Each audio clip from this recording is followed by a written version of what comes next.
Assalamualaikum warahmatullahi wabarakatuh.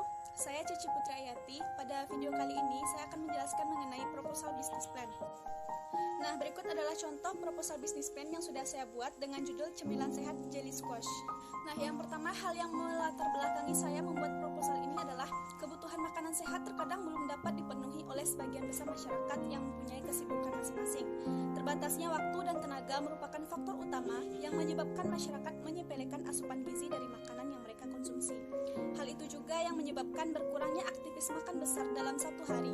Masyarakat pun cenderung memilih alternatif cemilan atau kudapan ringan lain untuk mengganjal kebutuhan perut. Cemilan atau kudapan instan kerap kali kita temui di pasaran, menjadi pilihan sebagian besar masyarakat sebagai alternatif pengganjal perut karena mudahnya akses untuk menemukan makanan-makanan tersebut.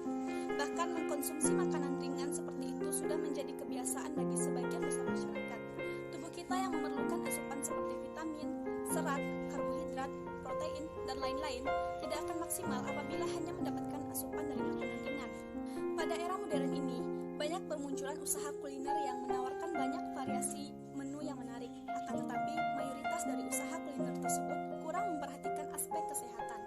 Hal ini terbukti dari jenis makanan dan minuman yang melewati proses penggorengan berlebih, makanan dengan kadar pengawet tinggi, serta banyak zat-zat kimia yang terkandung di dalamnya, yang apabila dikonsumsi secara berlebihan akan berdampak buruk bagi kesehatan tubuh manusia. Maka dari itu, kami mencoba berinovasi dengan produk kudapan jeli yang mampu bersaing dengan kuliner lain, namun tetap memperhatikan aspek kesehatan, kebersihan, dan daya beli masyarakat. Konsep usaha yang kami usung adalah usaha kuliner yang sehat, praktis, dan efisien. Selanjutnya, visi dan misi dari usaha ini. Yang pertama, visinya, pelayanan prima dan berkualitas. Kemudian misinya, memberikan manfaat maksimal dan menyediakan kebutuhan cemilan sehat bagi masyarakat. Selanjutnya, gambaran umum pasar sebagai berikut. Nama produk Jelly Squash, jenis produk makanan, ukuran dalam cup kecil, manfaat utama itu sebagai cemilan. Nah, berikutnya segmentasi pasar. Ada 3 aspek yang perlu diperhatikan. Yang pertama, segmen geografis, segmen demografis, dan segmen psikografis. Yang pertama yaitu segmen geografis. Usaha ini berada di wilayah yang cukup padat penduduk, mulai dari anak-anak, pelajar, hingga masyarakat sekitar. Selanjutnya, segmen demografis. Jelly Squash adalah produk universal yang bisa dikonsumsi oleh semua kalangan, dari anak-anak hingga orang dewasa, laki-laki ataupun perempuan. Dan yang terakhir, segmen psikografis. Masyarakat dengan berbagai perilaku, kelas sosial, gaya hidup, serta kepribadian dapat menikmati Jelly Squash karena Jelly Squash adalah makanan siap santap yang mengandung serat dan vitamin untuk mengganjal perut sehingga dapat dinikmati oleh berbagai kalangan. Kemudian ada strategi pemasaran. Ada 3 aspek. Pertama, strategi harga, yang kedua strategi promosi, dan yang ketiga strategi distribusi.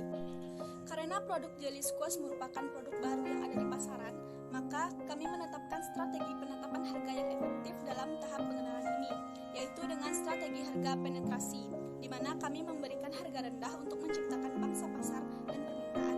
Untuk strategi promosi, metode yang digunakan yaitu promotion mix, yang antara lain penjualan pribadi, pemasaran langsung, promosi penjualan, serta hubungan umum. Usaha ini akan dipromosikan melalui media cetak berupa pamflet dan melalui media sosial seperti Instagram, Twitter, agar produk ini dapat dikenal oleh masyarakat umum. Untuk strategi distribusi, penetapan distribusi yang digunakan yaitu strategi struktur saluran distribusi. Strategi ini berkaitan dengan penentuan jumlah perantara yang digunakan untuk mendistribusikan barang dari produsen ke konsumen. Nah, berikutnya ada aspek produksi dan operasi. Yang pertama yaitu tahap pengolahan. Berikut adalah cara-cara dalam mengolah jelly squash. Yang pertama, campurkan bubuk jeli dan gula pasir dengan air matang secukupnya. Masak adonan jeli dalam api sedang sambil diaduk. Kemudian kupas, lalu cuci labu dan buah-buahan segar serta potong-potong kecil. Lalu siapkan biji selasih. Kemudian setelah adonan jeli mendidih, tuang ke dalam cup yang telah diisi potongan labu dan buah-buahan segar lainnya, dan tambahkan biji selasih sebagai topping akhir. Dan tahap penyelesaiannya merupakan tahap akhir dari pembuatan jeli, yaitu tahap pendinginan jeli dan pengemasan lebih lanjut. Selanjutnya yaitu aspek keuangan. Yang pertama ada rencana anggaran pengeluaran. Pertama dari alat-alat yang berupa panci, kompor gas, kain lap, nampan, pisau, dan talenan dengan total anggaran sebesar Rp427.000. Nah, berikut bahan baku dengan asumsi 1 minggu. Ada bubuk jeli, biji selasih, labu dan buah-buahan segar, gula, cup kemasan, sendok kecil, galon, dan gas dengan total per minggu yaitu Rp118.000 dan untuk 1 bulannya yaitu Rp472.000.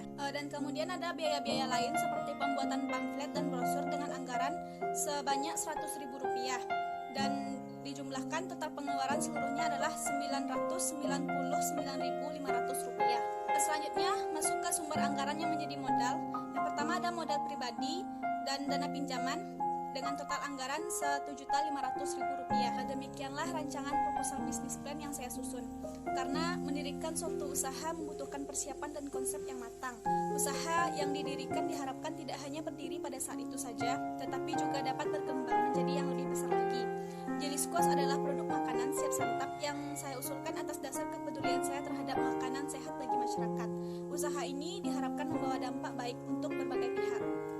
Keberhasilan suatu usaha tidak luput dari implementasi strategi-strategi yang sudah disusun. Untuk itu, saya membutuhkan kesiapan dan ketetapan dalam mengimplementasikan strategi tersebut. Saran dan masukan dari berbagai pihak saya butuhkan demi tercapainya tujuan usaha saya. Terima kasih. Assalamualaikum warahmatullahi wabarakatuh.